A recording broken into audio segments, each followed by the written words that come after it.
வணக்கம். இப்போ எங்க பார்த்தாலும் சளி, இருமல், காய்ச்சல் இதுவா தான் இருக்கு. ஸோ இது எல்லாமே சீசனல் சேஞ்சஸ்னால வரக்கூடிய பிரச்சனை தான்.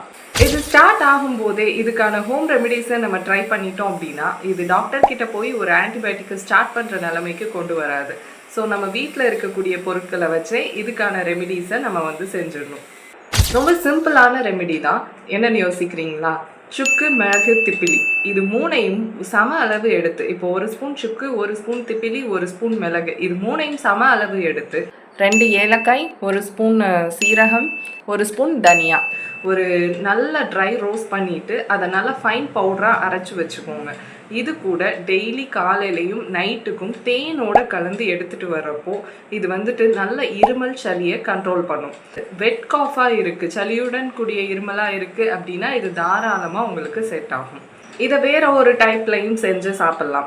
அதே சுக்கு, மிளகு, திப்பிலியை நீங்கள் ட்ரை ரோஸ்ட் பண்ணாமல் நல்லா இடிச்சிட்டு அதை தண்ணியில் போட்டு நல்லா கொதிக்க வச்சு கஷாயமாக 3 டம்ளர் தண்ணி ஊற்றுறீங்க அப்படின்னா அதை பாதிக்கு பாதி நல்லா வத்த விட்டு அதை வடிகட்டி தேன் கூட சேர்த்து குடிச்சிட்டு வரலாம். இந்த கஷாயம் வைக்கும் போதும் இது கூட ஏலக்காய் 1, சீரகம் 1/2 ஸ்பூனு, 1 ஸ்பூன் கொத்தமல்லி விதை அதையும் ஆட் பண்ணி அதை கஷாயமாக வச்சுக்கோங்க.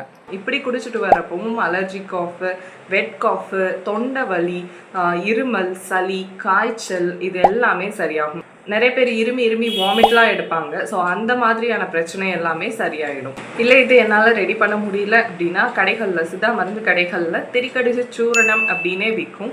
நீங்கள் அதை வாங்கி உங்களோட வெயிட்டுக்கு ஏற்ற மாதிரி ஒரு 1/2 ஸ்பூன் இல்லை 1 ஸ்பூன் தேன் கூட ரெகுலராக கலக்கி எடுத்து சாப்பிட்டுட்டு வரப்போ இது எல்லாமே சரியாயிடும். வேறு என்னென்னத்துக்கெல்லாம் இந்த ஹோம் ரெமெடி யூஸ் ஆகும்னு பார்க்கலாமா?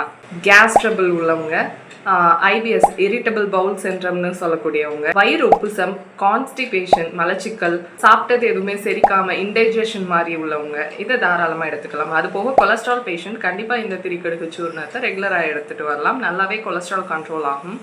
யார் இதை எடுக்கக்கூடாது அப்படின்னு பார்த்தா நெஞ்செரிச்சல், கேஸ்ட்ரைட்டிஸ் உள்ளவங்க எடுக்கக்கூடாது. அதே மாதிரி அல்சர் பேஷண்ட், பெப்டிக் அல்சரும் கேஸ்ட்ரிக் அல்சரும் உள்ளவங்க இதை கண்டிப்பாக எடுக்கக்கூடாது. குழந்தைங்களாக இருந்தாங்க அப்படின்னா அவங்களுக்கு 1/2 ஸ்பூன் அளவுக்கு இந்த சூரணம் கொடுத்தா போதுமானது. அதை நல்ல தேன் கூட நல்லா மிக்ஸ் பண்ணி அவங்களோட நாக்கில் தடவி விட்டு அதை சப்பி சாப்பிட சொல்லுங்கள். அந்த மாதிரி பண்ணும்போது நல்லாவே இம்ப்ரூவ்மெண்ட் இருக்கும். சளி, காய்ச்சல் இதெல்லாமே ரொம்ப சீக்கிரமாகவே உங்களுக்கு சரியாயிடும். யாரெல்லாம் சளி காய்ச்சல்னால அவஸ்தைப்பட்டு இருக்காங்களோ அவங்களுக்கு இந்த வீடியோவை ஷேர் பண்ணி விடுங்க. தேங்க்யூ.